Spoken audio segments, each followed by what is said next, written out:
capital raising and the capital market is perhaps one of the most important aspects of a modern capitalist economy.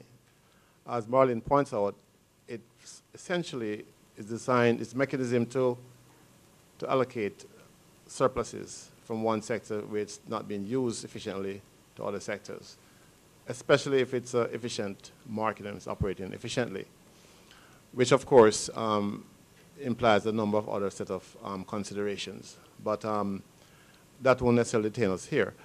What I'd like to also do is to broaden the concept of capital raising, especially as applies to the ministry that I represent, and specifically the work of JAMPRO, because in a lot of ways, what JAMPRO does is really goes out there and become the marketing arm of individual product developers and business to raise capital by promoting Jamaica as a destination for investors.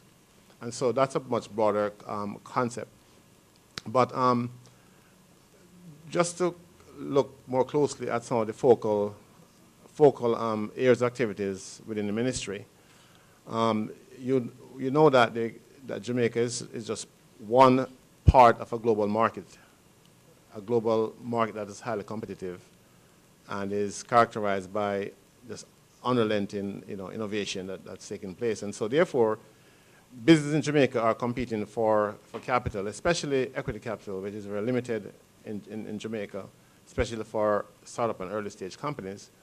And so therefore, the business environment plays a very critical role to the success of these businesses and to the capital raising efforts.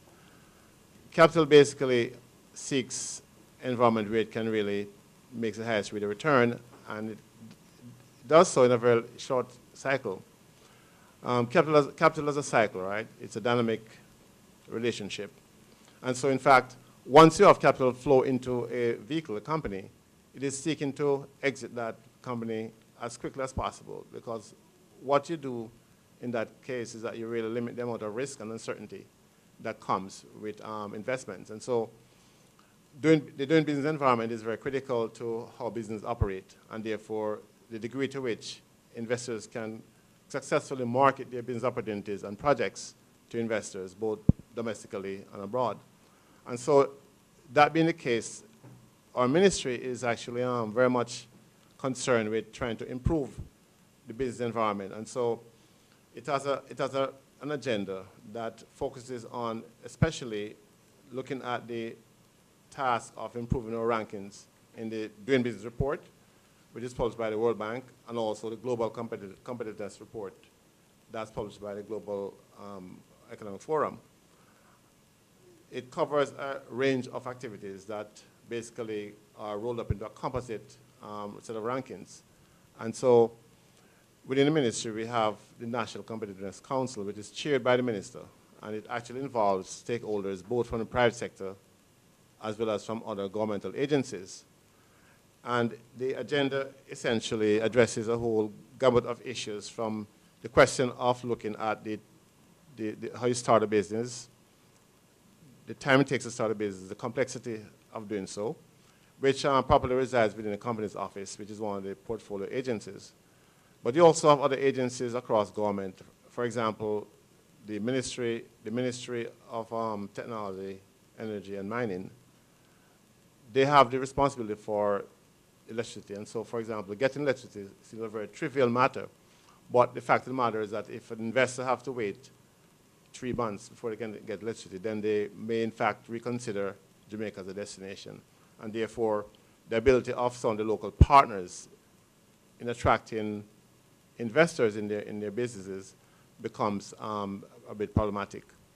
So we also have other areas within the Doing Business Report that we look at. For example, it covers the business of paying taxes. How many types of filings has to be done in 1 year is a matter of how you allocate your time, whether you are in fact looking at your core business or just dealing with other administrative matters that are not necessarily enhancing the profitability of your company. The question of how you protect investors is also very important, and so we have the insolvency legislation that is moving forward and will become an act by early next year. What it does, in fact, is recognize that insolvency is a natural part of the business cycle and does not necessarily point to whether or not a business is sound, as a sound proposition or not. So what it does is give the investor and the managers time to basically, turn around the company and get it back on a solid footing. You also have a number of legislation, like, for example, the probate law that is being looked at, as well as the Secure Transaction Act. What these acts do, in fact, is support and enhance the whole asset mobilization process so that you do not have latent assets being tied up and not being converted into active productive assets. So you have a lot of issues around transfer of property, which takes quite a long time. And so these initiatives are designed to address some of those type of issues. But we also have other issues like, for example, how you go about enforcing contracts. The absence of a strong commercial court is a major item on our agenda. And so, there's a range of issues that underpin the business environment and how efficient it works, and therefore the type of risk that it carries, and hence the ability to raise capital, both equity capital as well as debt capital. So our government is actively looking at how to work closely with different stakeholders to address. Some of these are clearly legislative issues, and others are administrative. For example, in the context of getting electricity, the question has to do with how you undo and reform a very old, archaic system that basically poses a lot of impediments to how quickly you can actually apply for electricity and receive it. The ministry is also involved in setting up new agencies like the Jamaica International Financial Services Authority, which is overseeing the position of Jamaica as an international financial services center, which will become very important to altering the landscape for raising capital.